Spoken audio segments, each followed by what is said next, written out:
১৯৯০ সালে আমাদের এই জেনারেশনের অনেকেই জন্মগ্রহণ করেনি। 90s এর ফুটবল আমরা সচক্ষে সেরকমভাবে দেখিনি। কিন্তু ডিয়েগো ম্যারাডোনার আর্জেন্টিনার সাথে হওয়া যে পলিটিক্সটা হয়েছিল, সেটা তৎক্ষণাৎ প্রমাণ না হলেও ইন ফিউচারে আস্তে, আস্তে সেটা এক্সপোজ হতে থাকে। আমরা এখন ২০২৬ অবস্থান করছি। এই টেকনোলজির যুগে স্বচক্ষে ফুটবলটাকে উপলব্ধি করছি এবং এখানে ভুল, ভ্রান্তি, পলিটিক্স যেটাই হোক আমরা দ্রুত অনুধাবন করছি। দেখুন বিশ্বকাপ শেষ হয়ে গেছে, ট্রফি স্পেনে চলে গেছে। আমরা এখন হাজারো আলোচনা যদি করি, ট্রফিটাও ফিরে আসবে না, ওই গেমটা আর ফিরে আসবে না। কিন্তু আমরা এই খেলার মধ্যে নিজস্ব খেলার পার্থক্য আইডেন্টিফাই করতে পারি।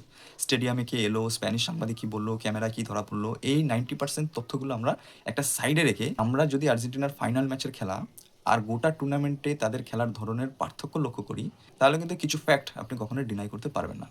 বারবার রিপ্লে দেখার পরে আমার মনে হয়েছে আর্জেন্টিনার ফাইনাল ম্যাচকে কন্ট্রোল লিওনেল স্ক্যালোনি নয়, হয়তো অন্য কেউ অন্য কোনো জায়গা থেকে আগে থেকেই কন্ট্রোল করছিলেন। কেন বলছি আমি কথা আপনি দেখুন, কারণ আর্জেন্টিনাকে গোটা টুর্নামেন্টে এভাবে দেখা যায়নি। অপশন থাকার পরেও ডিবু মার্টিনেসকে বারবার ব্যাকপাস করা হচ্ছে। দেখুন স্টপার রোমেরোর কাছে অপশন রয়েছে, তার সাইড ব্যাক, কিন্তু সে বলটাকে কোথায় দিচ্ছে? ডিবু মার্টিনেসকে। এই জায়গাটায় দুটো অপশন থাকার পরেও মাঝ মাঠে তারা রোমেরোর সাথে খেলে ব্যাক পাস করছে। এখানে দেখুন একদম উই হাফে তার কাছে অপশন রয়েছে, যেগুলো আমরা দেখেছি অস্ট্রিয়া ম্যাচে গ্যাগেন প্রেসিং এর সময় তারা খেলেছে, যেগুলো আমরা দেখেছি ইজিপ্ট ম্যাচে খেলতে, যেগুলো আমরা দেখেছি তাদেরকে ইংল্যান্ড ম্যাচে খেলতে। কিন্তু এই জায়গায় বলটাকে বারবার ব্যাক পাস করা হচ্ছিল।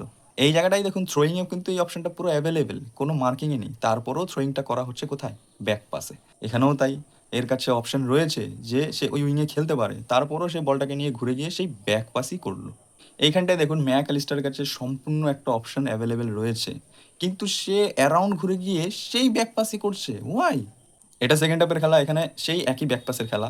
মাঝ মাঠে অপশন থাকার পরেও দেখুন ঘুরে গিয়ে কিন্তু সেই ব্যাকপাস ডিবু মার্টিনেস। তাহলে আপনি যদি ব্যাকপাসের ফুটবলই খেলবেন, তাহলে এই সেম প্লেয়ারগুলোই গ্রুপ পর্ব থেকে এই খেলাটা খেলতে পারত। গ্রুপ পর্ব থেকে সেমিফাইনাল পর্যন্ত যে দলটা আক্রমণাত্মক খেলেছে, মুহুর্মুহু আক্রমণ করেছে, একটা গোল খাওয়ার পরে মাথা নষ্ট করে আক্রমণ করেছে, যে আক্রমণের এসে ইংল্যান্ড কিছু মিনিটেই ধ্বংস হয়ে গেছে, তার ছিটে ফোটাও দেখা যায়নি।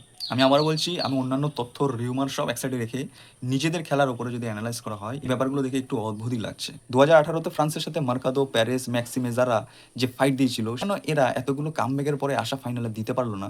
এটা একটু অদ্ভুতই আমার মনে হচ্ছে। বিশ্বকাপে কোয়ালিফাই করেছে বা বিশ্বকাপে কোয়ালিফাই করেনি এমন যে কোনো দল আপনি স্পেনের সামনে নামিয়ে দিন, ভুল করে হলেও একটা শর্ট এন্ড টার্গেট রাখা যায়। আমার মনে হয় যদি একটা বল লব করে দেওয়া হয়, কোনোভাবে ফিজিক্যালি ফাইট করে গিয়ে তাদের বক্সের সামনে গিয়ে ভুল করে হলেও গোলকিপারকে টেস্ট করা যায়। কিন্তু 90 মিনিট পর্যন্ত একটা শর্ট অন টার্গেট না করা, একের পর এক ব্যাক পাস খেলে যাওয়া, যে দলটা এরকম অগণিত আক্রমণ করে এখানে এসেছে, একটি অদ্ভুত স্ট্যাট যা অবশ্যই ডিনাই করা যায় না। যে মিডফিল্ডটা একটা বিধ্বংসী মিডফিল্ড, যে মিডফিল্ডটা আর যাই হোক গোটা টুর্নামেন্টে ব্যাক পাস সেরকম করতে দেখা যায়নি, সেই মিডফিল্ডটা বারবার লিজান্ড্রোদের ব্যাক পাস করেছে, লিজান্ড্রো মার্টিনেসরা, রোমেরোরা বারবার ডিবু মার্টিনেসকে ব্যাক পাস করেছে। এর কারণটা গোটা দুনিয়া জানতে চায় যে কেন একটা দল এত সেন্সিবল ফুটবল খেলে আসার পরে ফাইনালে এরকমভাবে খেলেছে। আমি আবারও বলছি, ইউএফএ প্রেসিডেন্ট বা কনমেবলের কি হয়েছে, বা স্টেডিয়ামে তার মেসির পরিবার কেন আসেনি, বাকি প্লেয়ারের খেলোয়াড়রা কেন আসেনি, আর্জেন্টিনার পক্ষ থেকে হেভিয়েটরা কেন আসেনি, স্প্যানিশ মিডিয়া কি বলছে বা অন্যান্য ক্যামেরায় কি ধরা পড়ছে, আমি সেই তথ্যগুলোতে একদমই যাচ্ছি না।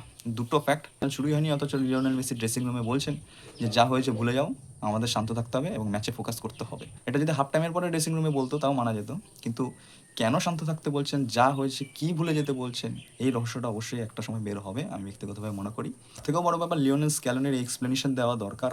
এই দলটা এরকম আক্রমণাত্মক ফুটবল গোটা টুর্নামেন্টে দেখিয়েছে, সেই দলটা ম্যাচের শুরুর প্রথম মিনিট থেকে একদম 90 মিনিট পর্যন্ত এরকম ব্যাক পাস খেলে খেলে টাইম ওয়েস্ট কেন করছিল, এর এক্সপ্লেনেশন অবশ্যই আমরা আর্জেন্টিনা ফেডারেশন থেকে অবশ্যই কোনো না কোনো সময় পাবো। অন্তত বুয়েন্স আয়ার্সে আর্জেন্টিনার যে অসাধারণ ওয়েলকাম হয়েছে সেটা দেখে সত্যি ভালো লাগছে।